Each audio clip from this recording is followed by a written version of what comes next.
Y una de las cosas que sí vuelvo a enfatizar es, y lo dije la semana pasada, es que cuando leamos la Biblia, sobre todo las epístolas de Pablo, no acostumbrémonos a no dividirlos en capítulos y en versículos, porque si no perdemos de vista el enfoque, el plan del por qué fue escrito esto.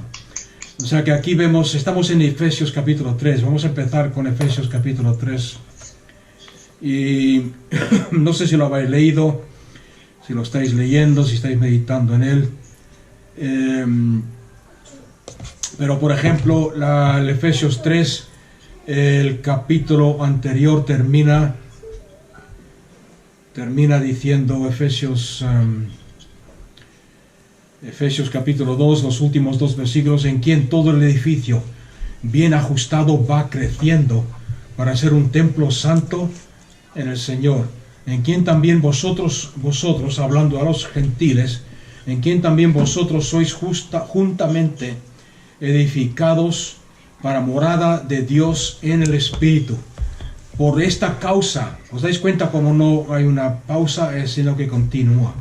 En quien también vosotros los gentiles sois juntamente edificados para morada de Dios en el Espíritu. Por esta causa yo, Pablo, prisionero de Cristo Jesús, por amor de vosotros los gentiles, si en verdad habéis oído de la dispensación de la gracia de Dios que me fue dada para vosotros, que por revelación me fue dado a conocer el misterio de tal como antes os escribí brevemente. Y sigue diciendo en el versículo 14, porque del 1 al 13 más que nada Pablo está poniendo ahí un fondo de cómo empezó a ministrar, cómo fue su encuentro con Dios y cómo está en este ministerio a los gentiles, siendo el judío. Por esta causa, pues, ¿por qué causa? Por la causa del capítulo 2, versículo 21, en quien también vosotros juntamente edificados para morada de Dios, estamos siendo edificados, tanto judíos como gentiles, para morada de Dios en el Espíritu. Por esta causa yo doblo mis rodillas ante el Padre de nuestro Señor Jesucristo, de quien recibe nombre toda familia en el cielo y en la tierra. Solo tenemos un solo nombre. Está hablando acerca de la unidad, de que somos un cuerpo, un edificio, un templo, una esposa, una iglesia, tanto judío como gentil. Tener en cuenta cuando habla de judío y gentil que no está hablando del judío que no quiere aceptar o que no acepta a Cristo Jesús como el Señor, como el Mesías o el Señor y Salvador. Está hablando de los judíos de la iglesia primitiva, que la mayoría eran judíos. Y este es el misterio. Ahora, el misterio no es como piensan algunos, el misterio no es de que los gentiles fuesen salvos, porque eso ya estaba decretado y ya estaba profetizado en el Antiguo Testamento. No sé si lo habéis leído alguna vez, pero por ejemplo en Deuteronomio, en Deuteronomio, si queréis ir a Romanos, por ejemplo, Romanos 15 del 9 al 12, dice la palabra de Dios, y para que los gentiles glorifiquen a Dios por su misericordia, por la misericordia de Dios, como está escrito. Y aquí el apóstol Pablo cita el Antiguo Testamento. O sea que la idea de que los gentiles fuesen salvos ya estaba en la Biblia, ya estaba escrito, no era un misterio. Dice, y está citando Deuteronomio, creo que es, está citando Deuteronomio 32, versículo 43, donde habla de que los gentiles también serán salvos. Y dice lo siguiente en Deuteronomio, dice, por tanto te confesaré entre los gentiles, y a tu nombre cantaré. Y vuelvo a repetirlo, regocijaos gentiles con su pueblo, con el pueblo de Dios, con el pueblo de Israel. Y de nuevo, lo repite varias veces, alabar al Señor todos los gentiles. Acordarse que estamos citando el Antiguo Testamento. Alabar al Señor todos los gentiles y alábenle todos los pueblos, no solamente el pueblo judío. Y Isaías profetiza también, diciendo, retoñará la raíz de Isaí, el que se levanta a regir a los gentiles. La raíz de Isaí es David, ¿ok? Isaí fue el padre de David, la semilla de David, de Isaí, hablando del rey David, el cual se levantará a regir a los gentiles. Los gentiles pondrán en él su esperanza, en Cristo Jesús, aquel que iba a tomar el trono de David, ¿no? Aquel que iba a seguir con él, como está profetizado. Sobre tu trono le profetizaron, Dios le dijo a David, sobre tu trono nunca, siempre habrá un rey sentado, y el Salvador del mundo será del linaje de David, o será de la casa de David. O sea que aquí vemos que los gentiles, el hecho de que los gentiles fuesen salvos no es un misterio. El misterio, como vemos aquí en Efesios, es que los gentiles fuesen coherederos, parte de las promesas y parte del plan divino de Dios, del propósito de las promesas y de la vida de Dios. O sea que los judíos no tenían problemas, porque los judíos que creían en Dios, estoy hablando de ellos, no tenían problemas con creer que los gentiles fuesen salvos. Lo que no creían ellos o no concebían ellos es que los gentiles fuesen parte del templo, lo que estamos hablando en los primeros 2 capítulos, el templo de Dios, la casa de Dios, el cuerpo de Cristo, la esposa del Cordero, de todas esas cosas, ¿ok? Entonces es el misterio del cual el apóstol Pablo está hablando aquí. Dice, por esta causa yo, Pablo, soy el prisionero de Cristo. ¿Os dais cuenta de las palabras? No dice que soy el prisionero del Imperio Romano, no dice que soy prisionero de los enemigos de Dios. ¿Qué es lo que dice? Soy prisionero de Cristo, por vosotros los gentiles. En otras palabras, es Cristo el que me tiene prisionero, es Cristo el que me ha cautivado, Cristo es que me tiene, y como dice la palabra de Dios en Romanos, todas las cosas ayudan para el bien de aquellos que lo aman. Y esto es un ejemplo claro de ese concepto, porque no está hablando aquí de que al que ama a Dios todo le va a salir bien y no va a tener problemas y todo va a ser color de rosa y todo va a ser bonito. No está hablando de eso, sino que está hablando de que todas las cosas, sea lo que sea, sirven para bien. Y este es un ejemplo de eso, no sé si lo podéis ver aquí o no. Pablo estaba acostumbrado a viajar, ¿no? Lo habéis leído su historia en los Hechos de los Apóstoles, en los Hechos de los Apóstoles. Habéis leído cómo viajó por todo el mundo conocido en ese entonces, por Asia Menor, hacia lo que hoy en día es Turquía, Asia Menor, Tesalónica, las iglesias que él visitó y que él estableció. Estaba acostumbrado a viajar, y yo creo que si Dios no como dice aquí, si Cristo no lo convierte en su prisionero, nunca hubiese tenido tiempo de escribir las epístolas que se llaman las epístolas escritas en prisión, precisamente Efesios, Colosenses, Filemón, Filipenses, que para mí, como he dicho en muchas ocasiones, no es restando la importancia al resto de la Biblia, pero para mí estas cartas de la prisión son las más profundas, con una revelación increíble. Yo creo que no las hubiese escrito porque no hubiese tenido tiempo de estando viajando. Entonces es como decir que Dios le tuvo que frenar, decir, Pablo, siéntate un rato, Pablo, cálmate, Pablo, coge una pluma, coge tu portátil y empieza a escribir. Ok, está escribiendo aquí, en primer lugar. En segundo lugar, prisionero de Cristo, porque Cristo es el Señor. Cristo hace lo que hace. Cogió a un judío, Pablo era un judío, como vemos en su testimonio, que lo cuenta él varias veces, educado en las mejores escuelas del judaísmo, preparándose para entrar en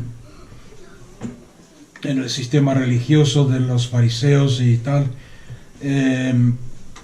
Sin embargo, Dios lo saca de ahí y le dice, Pablo, de ahora en adelante me vas a servir a mí.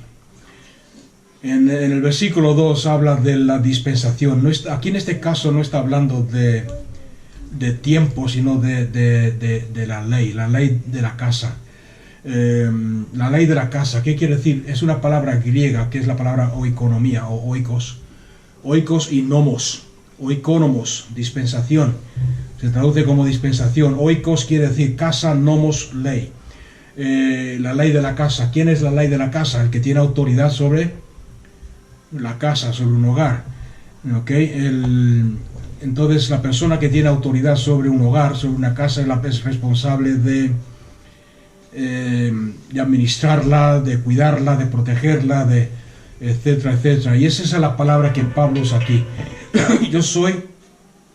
Dios me ha hecho responsable sobre la casa o sea, en otras palabras, sobre los gentiles, de transmitirles la gracia de Dios, de administrar esta parte de la casa de Dios que son los gentiles. A Pedro lo hizo responsable de los judíos, a mí me ha hecho responsable de los gentiles, y soy responsable de orar por ellos, velar por ellos, asegurarme de que conocen la verdad, asegurarme de que tienen la verdad, asegurarme de que nadie los desvíe de la verdad. Y es en ese contexto que está hablando aquí Pablo, acerca de la dispensación, de la gracia de Dios que me fue dada para vosotros, que conforme a una revelación me fue dado a conocer el misterio, como antes escribí brevemente, leyendo lo cual podéis percibir mi entendimiento en el misterio de Cristo. Aquí está hablando, algunos maestros dicen que esto se refiere a los primeros 2 capítulos de Efesios. Sin embargo, yo creo que no, porque es acordarse que dije antes que es una carta solamente, que no está dividida en capítulos y en versículos, o sea que están leyendo la misma carta, no están leyendo aquí más que nada se refiere, creo yo, a otra carta o a otro escrito que Pablo escribió antes, hablando del misterio de Cristo que nosotros no tenemos. A mí personalmente, como maestro en la Biblia, me gustaría tenerlo para ver, porque aquí dice bien claro, leyendo lo cual, lo que yo escribí antes, lo que yo os escribí antes brevemente, podréis percibir mi entendimiento, lo que Dios me ha revelado acerca del misterio de Cristo. Sería increíble tener esto, pero aunque no lo tengamos, aquí en Efesios y en Colosenses lo explica bien claro. Que no fue dado, este misterio de Cristo no fue dado a conocer a los hijos de los hombres en otras generaciones, como ahora fue revelado a sus santos apóstoles y profetas por el Espíritu. O sea que aquí tenemos otra verdad grande, y esto es importante que anotemos, especialmente en el tiempo en el cual estamos viviendo. Y yo sé que al decir esto me voy a desviar un poco del tema, pero es importante. Aquí nos damos cuenta en Efesios 3:5 de que hay la palabra de Dios, y entender lo que voy a decir, porque si no os voy a confundir. La palabra de Dios fue escrita, las profecías fueron escritas, el libro de Daniel fue escrito, por ejemplo, y el libro de Daniel dice palabras muy similares a estas. Ahora lo citaré si me acuerdo. El libro de Daniel, profeta Daniel, y los diferentes escritos de la Biblia fueron escritas hace, no sé, miles de años atrás. El Antiguo Testamento, miles y miles, y el Nuevo Testamento hace 2000 años más o menos. Entonces, lo que me da a entender esto y lo que estoy viendo al estudiar las diferentes profecías como Daniel, el Apocalipsis y otros escritos de la Biblia, es que aunque está todo escrito, hay partes de la Biblia que no se abren o no las entendemos hasta que no lleguemos al tiempo señalado por Dios para abrir esos secretos, esa revelación. No sé si me estáis entendiendo, me estoy liando mucho. Por ejemplo, a Daniel, el ángel le dijo a Daniel, Daniel le preguntó, cuando habló de lo que iba a pasar en los tiempos finales, el ángel le dice a Daniel, sella este libro. O sea que no le dio la respuesta. Daniel le preguntó, ¿qué significa todo esto? ¿Y cuándo será todo esto? El ángel le contesta, séllalo, porque no es para tu tiempo. Tú sigue honrando a Dios, sigue siendo fiel y te reunirás con tus padres. En otras palabras, morirás, te enterrarán con tus padres y recibirás tu recompensa, pero no es para tu tiempo. Cuando llegó el tiempo, cuando llegó el tiempo de que esa palabra que Dios le dio a Daniel se iba a cumplir, empezaron los profetas y los que buscaban en las escrituras a ver la realidad. No se me estoy explicando, no. A ver la revelación. Hoy en día pasa lo mismo. Por ejemplo, el libro de Apocalipsis. Si tú estás, lo digo porque hay varios que me han comentado esta semana, estoy estudiando Apocalipsis. El libro de Apocalipsis, y los que me conocéis un poco sabréis que yo nunca he hecho un estudio sobre el libro de Apocalipsis, y os he dicho, lo he dicho el por qué. Porque para mí no ha llegado el tiempo, para mí no había llegado el tiempo de su revelación. Entonces, ¿qué pasa? Que muchos a través de la historia lo han interpretado como han querido, lo han interpretado como les ha parecido bien, lo han interpretado según el conocimiento de la revelación que tenían en ese tiempo, hace 200 años atrás, hace 50 años atrás, hace 20 años atrás. Y han sacado conclusiones que, si somos sinceros, hoy en día han traído más confusión y más lío y confusión que otra cosa. Porque hay cristianos que leen el libro de Apocalipsis y les da temor, leen el libro de Apocalipsis y les da miedo, leen el libro de Apocalipsis y no entienden lo que están leyendo. Sin embargo, yo creo que estamos en el tiempo de la revelación. El libro de Apocalipsis se está abriendo. Y la última vez que lo leí, que fue hace poco, empecé a ver cosas que no había visto en mi vida. Y me di cuenta de que es el tiempo, como dice aquí. No fue dado a conocer a los hijos de los hombres en otras generaciones, en el pasado. ¿Por qué? Porque esta revelación del misterio de Cristo es para ahora, es para la iglesia, es para vosotros, creyentes de Éfeso, creyentes de Colosenses, creyentes del siglo XXI. Y vuelvo a repetir, lo mismo pasa con el Apocalipsis. Ahora, como he dicho, hay varios que me han comentado, estoy leyendo el libro Apocalipsis otra vez, de nuevo. Seguro que lo están leyendo por causa de todo lo que está pasando en el mundo. Pero, si sois uno de esos que está tratando de estudiar el libro de Apocalipsis, por favor, resetear el disco duro. ¿Quién me ha entendido? Los que son técnicos me habrán entendido. En otras palabras, olvídate de todo lo que has aprendido hasta ahora sobre el Apocalipsis. Y empieza a leerlo con esto en mente, con lo que dice Pablo aquí. En otros tiempos, en otras generaciones, no lo entendieron. No podían entenderlo porque no era para ellos las promesas ni era el tiempo de la revelación. Pero ahora fue revelado a sus santos apóstoles y profetas por el Espíritu Santo. Con el libro de Apocalipsis está pasando lo mismo. Ahora está siendo revelado.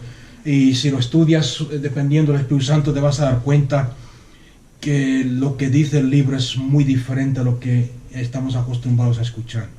Ok, entonces la Biblia es así. La Biblia es un libro vivo, es un libro viviente, es un libro lleno de vida del Espíritu, inspirado por el Espíritu Santo, y se va abriendo, se va revelando. Y es por esa razón que yo trato de evitar los comentaristas, los comentarios del hombre, y depender del Espíritu Santo y dejar que la Biblia se interprete a sí misma. ¿Okay? ¿Cuál es el misterio? ¿De qué misterio está hablando aquí Pablo entonces? Versículo 3. Que los gentiles, no que los gentiles, como he dicho antes, no que los gentiles sean salvos, eso quedó claro en el Antiguo Testamento, sino que el misterio es que los gentiles son presente coherederos y miembros del mismo cuerpo, del cuerpo de Cristo Jesús, y copartícipes de la promesa en Cristo Jesús por medio del Evangelio. Los judíos siempre habían pensado de que las promesas eran solamente para los descendientes de Moisés, los descendientes de Abraham. Abraham es nuestro padre, decían en los tiempos de Jesús, y las promesas de Moisés. Sin embargo, no para los gentiles que vivían fuera de Israel, de la ciudadanía de Israel, Sin embargo, ahora el misterio es revelado por Dios de que los gentiles son coherederos y miembros del mismo cuerpo, copartícipes de la promesa en Cristo Jesús por medio del Evangelio, del cual, está hablando el Evangelio, yo fui hecho servidor según la gracia de Dios que me fue dada, conforme a la eficacia de su poder. Okay, aquí Pablo se presenta, como he dicho antes, cambia un poco, hace un paréntesis y empieza a explicarnos el porqué y cómo sucedió todo. Dice: a mí, que soy menos que el más pequeño de todos los santos, me fue dada esta gracia de anunciar a los gentiles las buenas nuevas, o el evangelio de la inescrutable riqueza de Cristo. La palabra evangelio es similar a la palabra bautismo. Es una palabra que es griega y no ha sido traducida al español. ¿Okay? La palabra evangelio es griego, no ha sido traducida al español. En español sería a los gentiles, anunciar a los gentiles las buenas nuevas de la inescrutable riqueza de Cristo. Cristo es otra de esas palabras que viene del griego y no ha sido traducida al español. O sea que ahí podríamos leer, si lo traducimos al castellano, de anunciar a los gentiles las buenas nuevas de la inescrutable riqueza del ungido y de su unción. ¿Okay? Y sacar a la luz cuál es el plan del misterio, escondido desde los siglos en Dios, que creó todas las cosas, para que la multiforme sabiduría de Dios sea dada a conocer, ahora, por medio de la Iglesia, a los principados y potestades en los celestiales. O sea, aquí está hablando de ti. Tú eres la Iglesia, el cuerpo de Cristo, la eclesia, llamados por Dios, para que la multiforme sabiduría de Dios. Aquí hay algo poderoso y glorioso, y deberíamos darnos cuenta de lo que está diciendo aquí Pablo. Y esto es un punto, uno de esos detalles que enfatiza la lucha que hay en el corazón de muchos hoy en día, muchos creyentes, de que la Iglesia se ha desviado de su propósito, de su visión, de la meta del misterio de Cristo. La semana pasada os pedí que leyerais la vida de algunos de los mártires del primer siglo, y algunos lo leyeron, y cuando les pregunté su opinión me dijeron: nos falta mucho a la Iglesia, estamos lejos de lo que Dios tenía en su corazón para la Iglesia. Y yo creo lo mismo, y este es uno de esos principios que enfatiza eso, para que la multiforme sabiduría de Dios sea dada a conocer ahora por medio de la Iglesia a los principados y potestades en los celestiales. En otras palabras, los potestades y los gobernantes y las autoridades en los celestiales, puede ser, hay dos interpretaciones, puede ser que se refiera a los ángeles buenos, ¿okay? Como dice Colosenses 1:16, porque en él fueron creadas todas las cosas, tanto en los cielos como en la tierra, visibles e invisibles, ya sean tronos o dominios, poderes o autoridades. Todo ha sido creado por medio de él y para él, que está hablando de los ángeles buenos, de los potestades buenas, o también puede referirse a las autoridades en los lugares en los celestiales, que es refiriéndose a Satanás y al mundo espiritual de las tinieblas, de la oscuridad y de la confusión. Satanás y los ángeles caídos y los ángeles que andan en rebelión. Sea como sea, lo importante aquí es que Dios, la gracia de Dios, la multiforme sabiduría de Dios, el misterio de Dios, de que los gentiles y los judíos sean un solo cuerpo en Cristo Jesús, y sean copartícipes, coherederos de las mismas promesas en Cristo Jesús, en el cuerpo de Cristo, manifestando la gloria de Cristo, o representando a Cristo, manifestando su poder, siendo redimidos por Cristo, sentados a la diestra de Dios el Padre en Cristo, por encima de toda autoridad, Como dice Hebreos capítulo 2, ¿quién es el hombre para que lo tomes en cuenta? Lo has hecho un poco menor que Elohim, y lo has puesto por encima de todas tus obras, y lo has coronado de gloria y de poder, para que el mundo, los espíritus que habitan y las autoridades que habitan en los celestiales vean la sabiduría de Dios, vean la gracia de Dios, vean los enemigos de Dios, vean el propósito eterno de Dios, vean la gloria de Dios y el propósito de Dios. Lo voy a explicar de otra forma para que me entendéis. Todo lo que tú y yo como hijos de Dios tenemos en Cristo Jesús, y me estoy refiriendo a lo que ya he mencionado, el estar sentados a la diestra de Dios el Padre en gloria, el ser el cuerpo de Cristo, el ser la justicia de Dios en Cristo, el ser la gloria y la gloria y la alabanza de Dios, el estar por encima de toda la creación de Dios, el haber sido glorificados por Dios y haber sido puestos por encima de sus obras. Si os fijáis bien y lo pensáis un poco, son todas esas cosas, son las que Satanás quería lograr para sí mismo. ¿Os dais cuenta? Él decía, quiero poner mi trono por encima de Dios, quiero llegar a ser como Él, quiero estar por encima de Él, quiero tener autoridad, quiero tener gobierno sobre todo lo que Dios ha creado, quiero estar por encima. Todas esas cosas que Satanás quería por la fuerza, por engaño, por mentira, recibir para sí mismo, Dios el Padre, en su multiforme sabiduría, en Cristo Jesús, nos lo ha hecho a nosotros, a lo más vil, a lo más bajo, a los que ni siquiera pudimos mantenernos fiel en un lugar de inocencia, en un lugar perfecto como el Edén. Lo teníamos todo ahí en el Edén, y el hombre no se mantuvo fiel a Dios, pecó y se rebeló contra Dios, y aún así Dios el Padre envió a su Hijo Jesucristo a morir por nosotros, a restaurar lo que había perdido, a restaurarnos a esa posición que Adán tenía, esa relación que Adán tenía con Dios.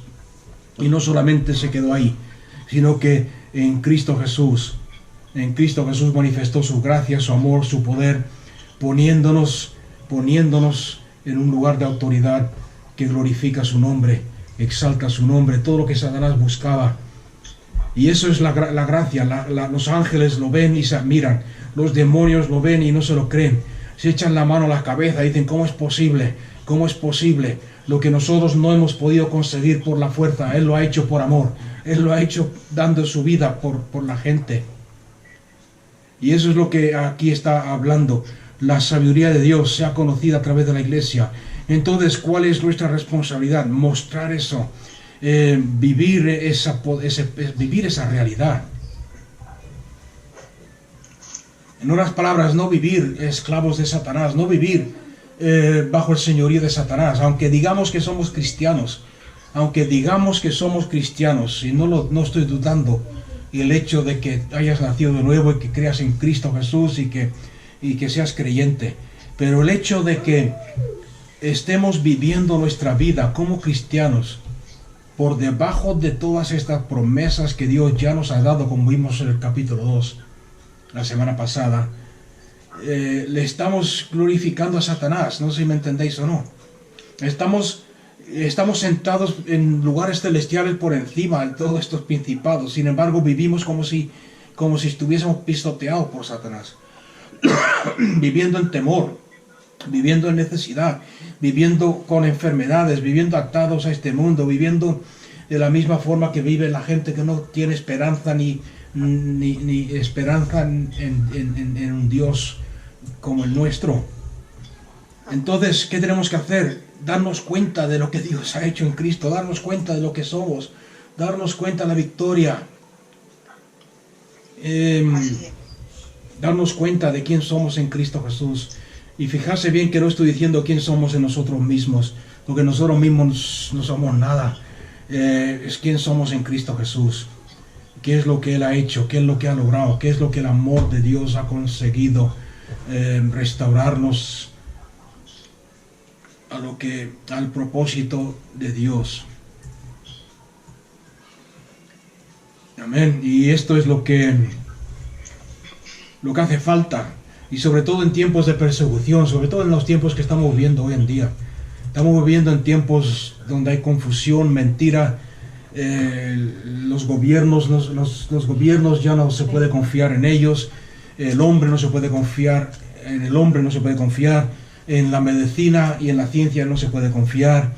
Estamos viviendo en tiempos donde todo aquello en lo cual el hombre había puesto su confianza, el gobierno, las potencias mundiales como el país, el ejército, la fuerza, la economía, la medicina, la ciencia, todo eso se está derrumbando. Todo aquello en lo cual el hombre había puesto su confianza se está derrumbando. Los gobiernos ya no tienen autoridad, la economía es inestable en cualquier lugar, aún los más ricos del mundo.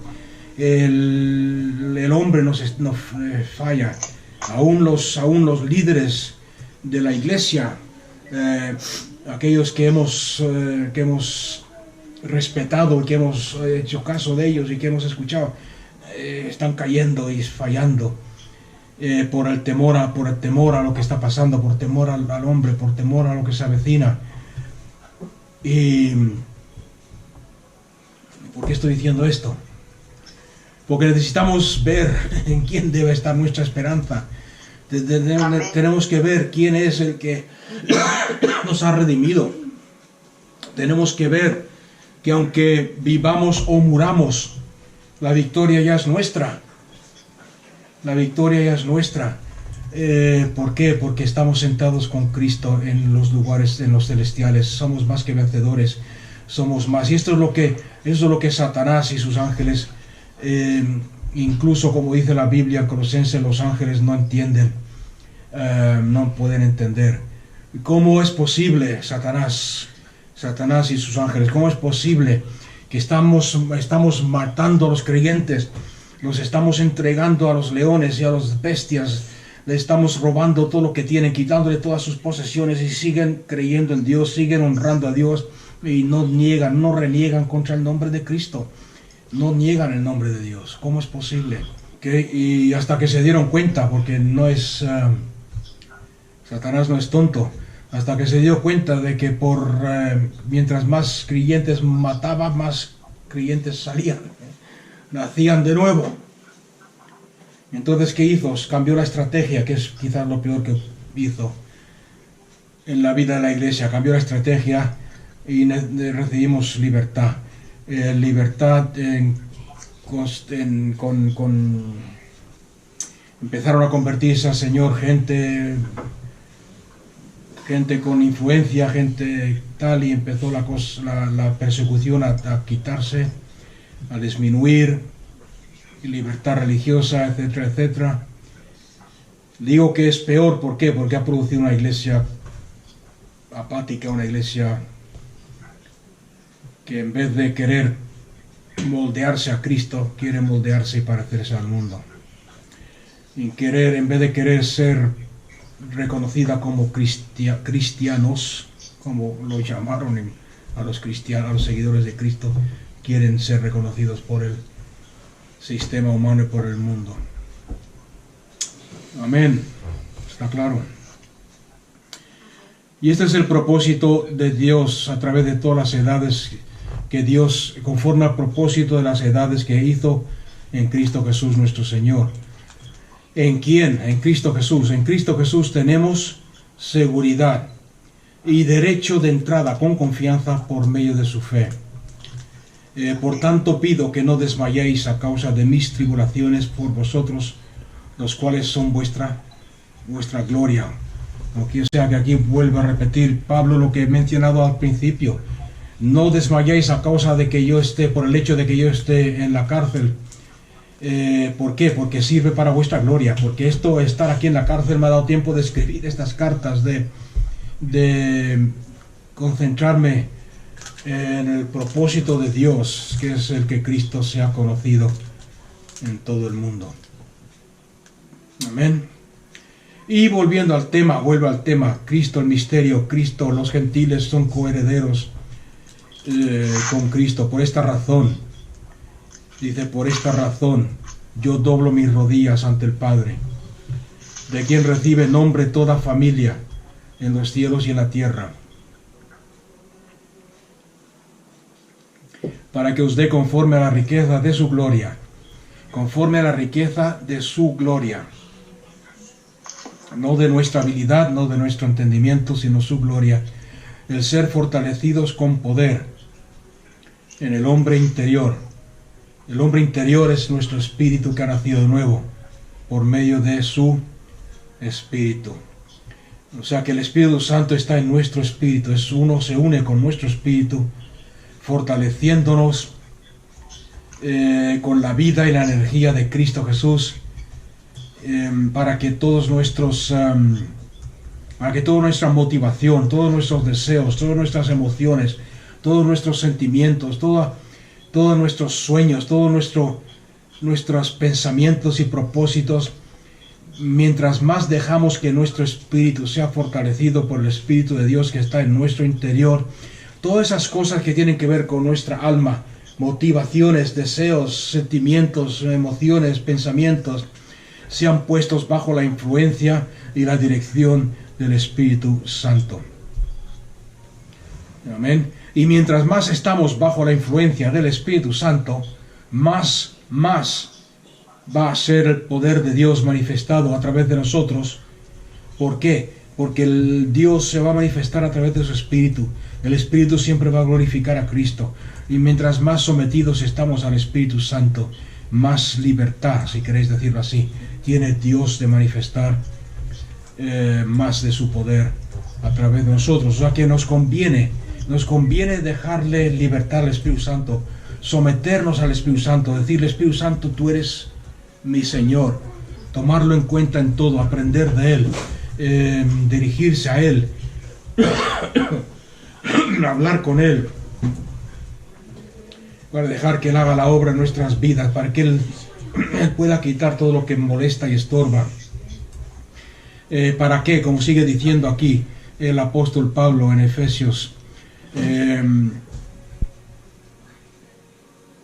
al habitar, que nuestro hombre sea fortalecido al habitar Cristo por la fe en nuestros corazones, a fin de que, arraigados y cimentados en amor, seáis plenamente capaces de comprender con todos los santos cuál es la anchura, la largura, la altura y la profundidad del amor de Cristo, que excede a todo conocimiento, para que seáis llenos de toda la plenitud de Dios, establecidos en amor. Amén. Y como dijimos la semana pasada, el amor es el principio. No estoy hablando aquí del amor humano, no estoy hablando del amor que nosotros entendemos humanamente, hablando de que tienes que sonreírle a todo el mundo y pasarle la mano por la espalda a todo el mundo, y estar bien con todo el mundo y sonreír que Cristo te ama. No estoy hablando de ese amor.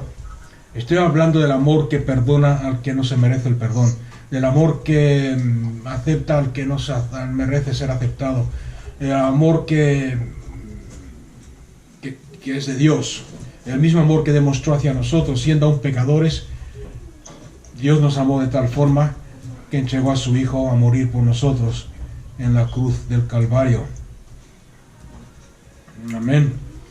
Es el amor el que hace que las manifestaciones del Espíritu Santo sean poderosas. Es el amor el que hace que nuestra fe sea efectiva. Como dice el apóstol Pablo, la fe que obra por medio del amor. O sea, que vemos que el amor es mucho más que sentir escalofríos cuando tu novio, tu novia o tu esposo te mira a los ojos. Es una fuerza, es un poder, es lo que activa nuestra fe, es lo que le da poder y autoridad a las manifestaciones del Espíritu Santo, que las encontramos en 1 Corintios 12. Es lo que manifiesta la vida de Cristo en nosotros, es lo que nos permite perdonar a aquellos que nos hacen daño, nos desean el mal. Es una fuerza, un principio espiritual, y más que un principio espiritual es Dios mismo. El apóstol Juan dice en varias ocasiones, Dios es amor, y lo declara y lo identifica. Dios es amor, y eso es lo que está hablando aquí, conocer el amor de Cristo, que excede a todo conocimiento. Es algo que va más allá de nuestro conocimiento, de nuestra capacidad de entender. No se entiende. Y cuando andamos en este amor, cuando conocemos el amor de Dios, cuando conocemos lo que acabo de explicar, este amor divino, este amor que es Dios, entonces, ¿cuál es el resultado? Seremos llenos de toda la plenitud de Dios. Y aquel que es poderoso para hacer todas las cosas infinitamente más allá de lo que pedimos o entendemos. Fijarse bien, según el poder que está obrando en nosotros. El Espíritu de Dios que está en nosotros. El Espíritu de Dios que está en nosotros. Y es por eso que dice, a Él sea la gloria, a Cristo Jesús, porque todo es en Cristo, toda nuestra vida, toda nuestra victoria, toda nuestra victoria, toda la autoridad que tenemos, todo lo que hacemos por Dios, es a causa de que Cristo está obrando en nosotros, a través de nosotros y por medio de nosotros. Y aquel que es poderoso para hacer todas las cosas infinitamente más allá, o más abundantemente de lo que pedimos o entendemos, según el poder que actúa en nosotros, en nuestro interior.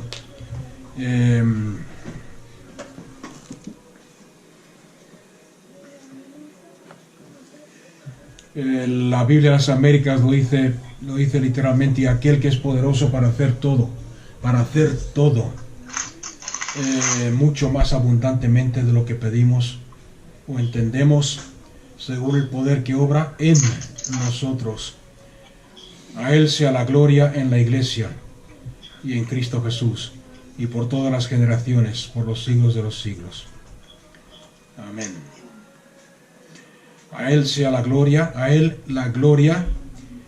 Lo que la palabra sea está en cursivas, y como hemos estudiado en otras ocasiones, la palabra sea está en cursivas, por lo tanto no está en el texto original, o sea que ahí podíamos leer fácilmente, a Él la gloria en la Iglesia y en Cristo Jesús, por todas las generaciones, por los siglos de los siglos. Así sea, amén, así sea. Ok, amén es otra palabra que viene del griego, que no está traducida al castellano. Hay varias en la Biblia, os habéis dado cuenta. Amén, evangelio, bautismo, Cristo. Y la palabra amén, si la traducimos literalmente al castellano, quiere decir así sea, tal como he dicho. A Él la gloria en la Iglesia y en Cristo Jesús por todas las generaciones, por los siglos de los siglos. Así sea, o sea como lo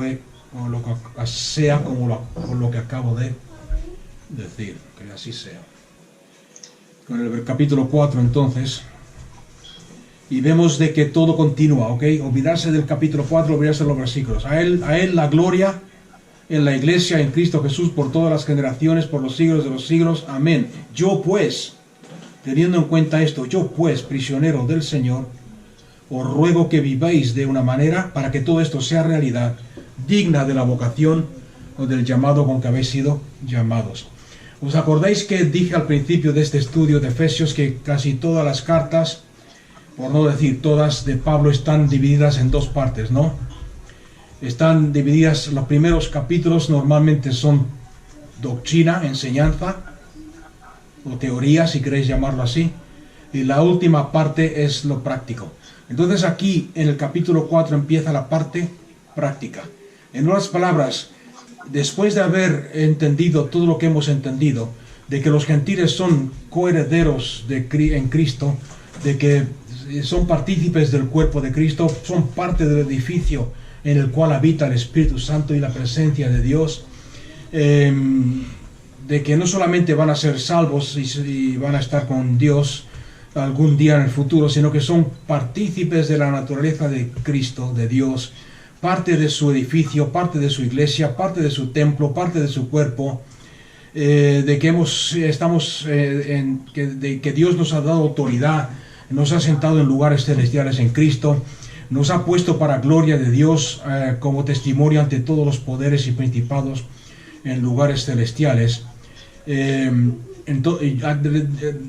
Tomando en cuenta todo eso, os ruego, dice Pablo, que viváis de una manera digna de lo que acabamos de leer en los primeros 3 capítulos.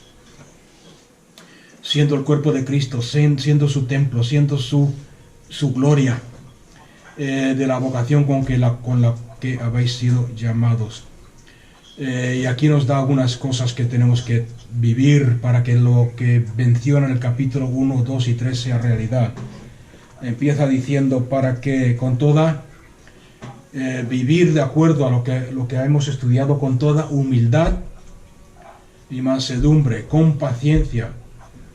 Ok, aquí viene la parte difícil, soportándoos unos a otros en amor, esforzándoos. Es un esfuerzo, hay que esforzarse, que no es fácil. Lo que estamos leyendo aquí no es fácil.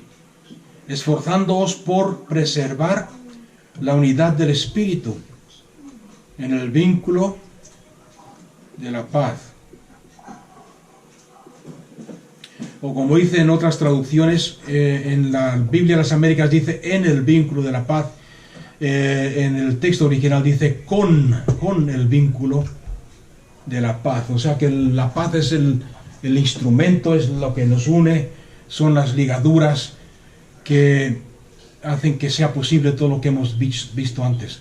Tomando en cuenta, lo voy a parafrasear un poco, tomando en cuenta, dice el apóstol Pablo en el 4, de que somos el cuerpo de Cristo juntamente con los judíos, de que somos miembros los unos de los otros, de que somos piedras vivas edificadas para formar un templo, una habitación para que habite Dios, el soberano, el creador del cielo y la tierra.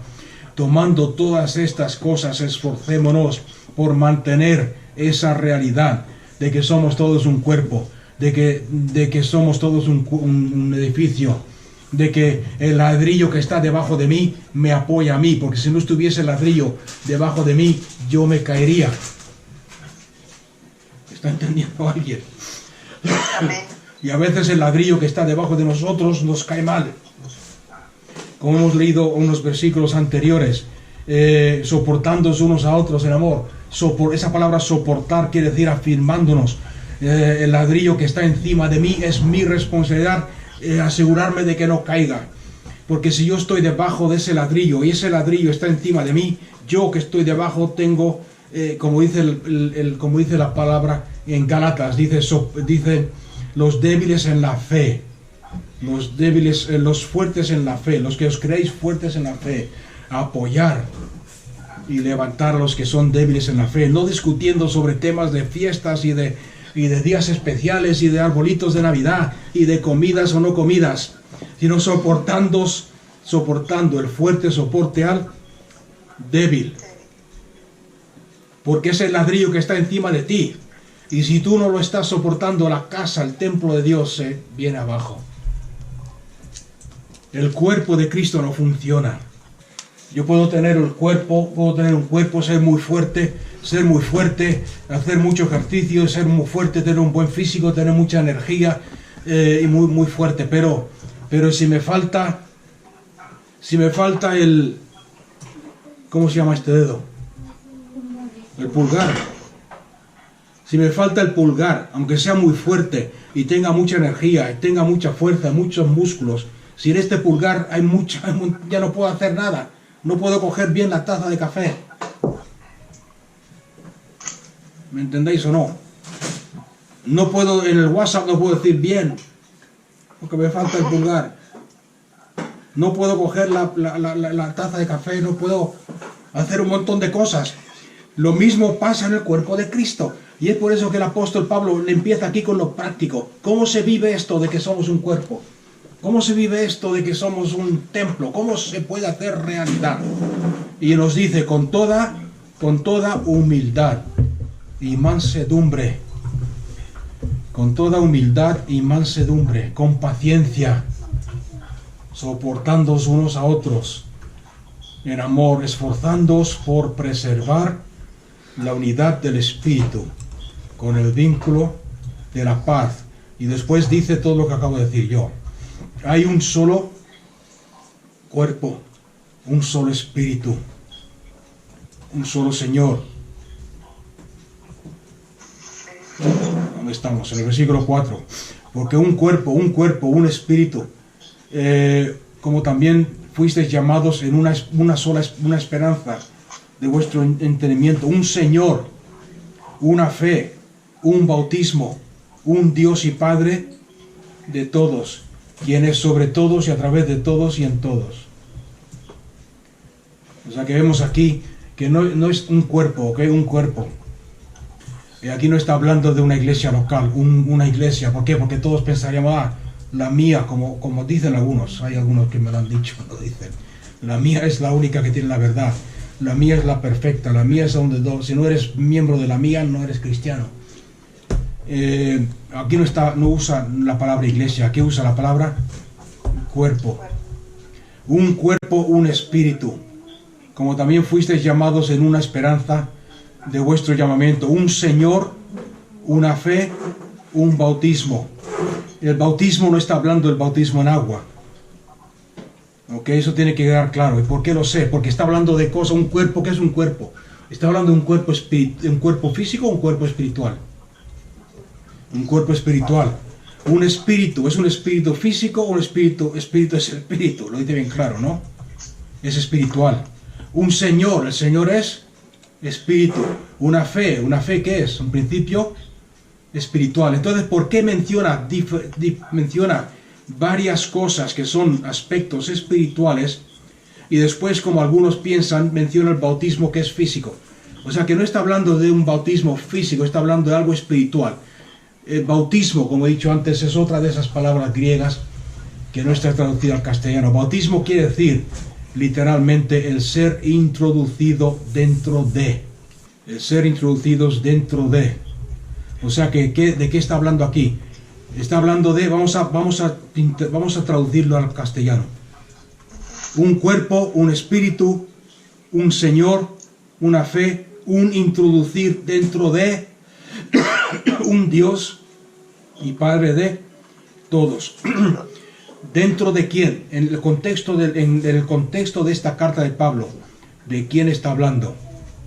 ¿A dónde hemos sido introducidos? Cristo. En Cristo. Y es la palabra, siempre que hago un estudio, siempre que estudiamos el Nuevo Testamento, el Nuevo Pacto, os daréis cuenta que siempre enfatizo eso, aprenderse una palabra, subrayar una palabra. Para entender el Nuevo Pacto hay una palabra clave para entenderlo, es la palabra en. Quizás la más corta y la más pequeña de todo el pacto. En. Hemos sido introducidos en Cristo. Somos un cuerpo porque estamos en Cristo. Un espíritu porque estamos en Cristo. Un Señor porque estamos en Cristo, Él es el Señor. Una fe porque solamente una fe salva, y es la fe de que estamos en la seguridad de que estamos en Cristo. Y si estamos en Cristo tenemos un solo Padre, que es el Padre, el mismo Padre que abrió los cielos y dijo, este es mi Hijo amado, en quien estoy complacido. Es el mismo Padre que a ti te dice, este es mi Hijo, tú eres mi Hijo amado, mi hija amada, en quien estoy complacida. ¿Por qué? Porque eres muy guapo, muy guapa, muy inteligente, muy santo. No, porque estás en Cristo, porque has sido introducido en Cristo. Y ese bautismo es el que está hablando aquí el apóstol Pablo. ¿Y cómo? Por lo tanto, volviendo al tema, sabiendo que hemos sido introducidos en Cristo, en un solo cuerpo, entonces lo práctico, ¿qué es lo práctico? Mantengamos, esforcémonos por guardar la unidad del Espíritu, porque no hay dos cuerpos, no hay dos espíritus, no hay un espíritu para los buenos y uno para los malos, no hay un espíritu para los que creen. Voy a decir cualquier cosa, es superficial. No hay un cuerpo para los que creen que hay que tomar vino en la Santa Cena y un cuerpo para los que creen que hay que tomar zumo de uva. ¿Me entendéis o no? Es un cuerpo. Y si tú ves mal el tomar vino en la Santa Cena y yo voy a tu casa y voy a compartir la mesa del Señor después de comer, como manda la Biblia. Quiero compartir la mesa del Señor reconociendo de que somos un cuerpo, y a ti no te gusta que tomemos vino porque tienes problemas con el vino, entonces yo, con toda paciencia, sabiendo que solamente hay un cuerpo, de que Dios me llama a esforzarme por mantener la unidad de la fe, la unidad del cuerpo, de que Dios me llama a tener paciencia, a soportar a los débiles, a guardar la unidad de la fe, a andar en mansedumbre, a andar en paciencia, pues entonces yo voy a decir, muy bien. Si tienes problemas con el vino, tomo zumo. ¿Me ha entendido alguien? Y no defiendo mi punto de vista, no defiendo mi libertad. Como dice el apóstol Pablo, yo podría defender mi libertad, que para mí un día es como cualquier otro día, y para mí todo me es lícito, pero no todo me conviene. ¿Por qué no me conviene todo, aunque todo me es lícito? Aunque yo pueda hacer todo. ¿Por qué? Porque sé que si hago algunas cosas que va a ofender a mi hermano, o va a ofender al que me conoce, o va a ofender a que ya no estoy esforzándome por la unidad del cuerpo, del espíritu, en el vínculo de la paz. Entonces, aunque todo me es lícito porque estoy en Cristo, no todo conviene. ¿Por qué? Porque lo que me conviene a mí, o lo que debería convenirte a ti como cuerpo y como creyente, es el bienestar del cuerpo, no el bienestar tuyo. Y esto es la parte práctica de todo lo que hemos estado viendo en el capítulo 1, 2 y 3. Perdón. Un solo Dios y Padre de todos los que está sobre todos. Y eso es lo que está hablando aquí. Eso es lo que Pablo está diciendo. Esta es la forma práctica de vivir lo que acabamos de ver, lo que acabo de escribiros en el principio de esta carta, capítulo 1, 2 y 3. Y por eso, dice, por esta razón de que hay un Dios, un cuerpo, un espíritu, a cada uno de nosotros se nos fue dada la gracia. Una gracia según la medida del don de Cristo. ¿Cuál es el contexto? El cuerpo de Cristo, la unidad de Cristo. Hemos recibido una gracia. ¿Para qué? Para edificar ese cuerpo, mantener ese cuerpo. Por lo cual dice, cuando ascendió a lo alto, llevó cautiva una hueste de cautivos y dio dones a los hombres. ¿De qué está hablando aquí? ¿Quién son estos cautivos? Hay dos veces que Dios subió al cielo después de su resurrección. La primera vez fue cuando resucitó y María se encuentra con él en la tumba, ¿no? En el cementerio. Y María quiere aferrarse a él, y él le dice, no me toques, no me retengas, porque aún no he subido al cielo a mi Padre y a vuestro Padre. Esa fue la primera vez. Tuvo que pasar el cielo, por así decirlo. Pasar los cielos con la sangre, con el sacrificio, con la sangre que él había derramado. Pasar los cielos y entrar en el lugar santísimo, en los celestiales, allá en el cielo, para rociar el tabernáculo celestial con la sangre que él derramó por nuestros pecados. Purificar, rociar. Eso fue la primera vez. La segunda vez fue 40 días después de resucitar, cuando va con sus discípulos al monte de los olivos. Les habla sobre el reino, precisamente les habla sobre el reino de Dios, les habla sobre lo que tienen que hacer, y dice que y empezó a subir al cielo y una nube lo ocultó de su vista de los discípulos, o sea que se puso entre él y los discípulos y fue llevado al cielo. Aquí está hablando en la primera vez que fue, cuando iba con la sangre. Recordar que Satanás siempre ha querido impedir, o trató de impedir, de que Cristo Jesús muriese por nosotros y redimiese al hombre, al ser humano. Lo trató desde el principio, desde Adán y Eva. La semilla de la mujer, cuando Dios le dio la promesa a Eva, la semilla de la mujer, le dijo a Satanás, la semilla de la mujer te destruirá, ¿no? Te vencerá, te derrotará, te pisará el calcañar, te destruirá, quitará tu autoridad. Desde entonces Satanás siempre ha querido destruir a los primogénitos, a los descendientes de aquellos que honran a Dios, matar a los hijos a los primogénitos. Por ejemplo, cuando nació Jesús, Herodes, impulsado por Satanás, mató a todos los niños de 2 años para abajo, etcétera, etcétera, etcétera. En la esclavitud en Egipto también murieron muchos primogénitos, etcétera. O sea que siempre ha tratado de destruir el plan de Dios, sabiendo de que Dios estaba preparando una redención para el ser humano. Ha querido destruir ese plan de Dios. O sea que en la cruz del Calvario, Satanás pensó que al crucificar a Cristo había ganado la victoria, había destruido al Hijo de Dios, había destruido el plan redentor de Dios. Sin embargo, se da cuenta que resucita. ¿Cuál es el próximo paso? Ha resucitado, pero ahora le falta presentarse al lugar santísimo con la sangre que él ha derramado para justificar al ser humano. ¿Sí? Lo dicen Romanos, lo dicen Corintios. Entonces, ¿qué hace? Acordarse que entre la tierra y el cielo donde habita Dios, el tercer cielo, está el primer cielo, el segundo cielo. La Biblia habla de cielos. En ese primer cielo, segundo cielo, están las potestades de los aires, están los ángeles rebeldes, está Satanás, están los demonios. Cristo Jesús tenía que pasar desde la tierra a la presencia de su Padre con la sangre que nos iba a justificar por entre medio de todos esos enemigos, campo enemigo, Satanás, demonios, espíritus, despojándose de ellos, dice Colosenses, despojándose de ellos. La palabra despojar quiere decir literalmente quitándoselo de encima a la fuerza. Y trataban de agarrarlo, trataban de impedir que subiera con la sangre, tratando de impedir que llegase al lugar santísimo allá en el cielo con su sangre redentora que nos iba a hacer la justicia de Dios en Cristo. A estos, con la autoridad que había recibido como vencedor, venció la muerte, venció la cruz, venció a Satanás, llevó cautiva una hueste de cautivos. En otras palabras, los exhibió, como dice Colosenses, los exhibió, los arrastró, los llevó con él como un ejército vencido, avergonzado y despojado de toda fuerza, toda autoridad, todo poder. Y como resultado de esa victoria, dio dones a los hombres. El que descendió es el mismo que también ascendió por encima de todos los cielos. ¿Os dais cuenta aquí?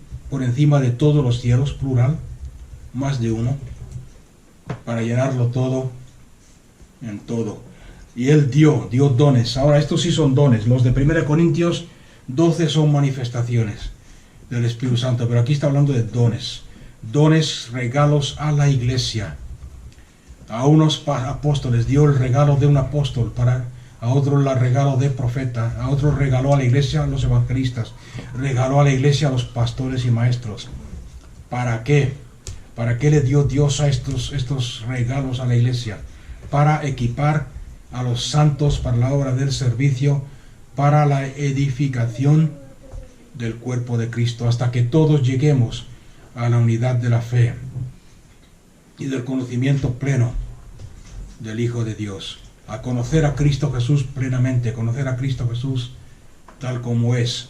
Y cuando lo conocemos tal como es, entonces vamos a convertirnos, como dice aquí, en un varón perfecto, a la medida de la estatura de la plenitud de Cristo, para que ya no seamos niños fluctuantes, sacudidos por las olas y zarandeados por todo viento de doctrina, en la maniobra tramposa de hombres que emplean con maestría las artimañas del error. ¿Ok? ¿De quién está hablando aquí? ¿De demonios? ¿De gente mala? ¿Quién son los que nos enseñan? ¿Quién son los que nos enseñan doctrina? Para que ya no seamos niños fluctuantes, sacudidos por las olas y zarandeados por todo viento de enseñanza o de doctrina, mediante las maniobras tramposas de hombres que emplean con maestría con las artimañas del error. En otras palabras, que nos enseñan cosas que no están en la Biblia, que nos hacen creer cosas que no están ahí, que nos enseñan doctrinas que no están que son artimañas del hombre, que son ideas del hombre, conceptos del hombre, pero que no son. Sino que hablando verdad, ¿quién es la verdad? Hay solamente una verdad, que es Cristo. Hablando verdad en amor, crezcamos en todas las cosas en aquel que es la cabeza, que es Cristo. Y dará esto. Pero vemos aquí bien claro que la cabeza es Cristo y que la iglesia, si queremos ver la gloria de Dios, si queremos ver el propósito de Dios cumplido, si queremos ver avivamiento en esta tierra, si queremos ver España cambiada y transformada, vamos a tener que someternos a la cabeza. Él es el que manda. Aunque soy un cuerpo con Cristo, aunque tengo autoridad, aunque estoy sentado en lugares celestiales, la cabeza es Cristo, y la cabeza es la que manda las órdenes al resto del cuerpo. La cabeza es la que manda. Y tenemos que aprender a someternos una vez más a la cabeza. ¿Qué está hablando la cabeza? ¿Qué está diciendo la cabeza? ¿Qué es lo que piensa la cabeza? ¿Qué es lo que la cabeza ha planeado? Obediencia, sometimiento, en amor. Amén.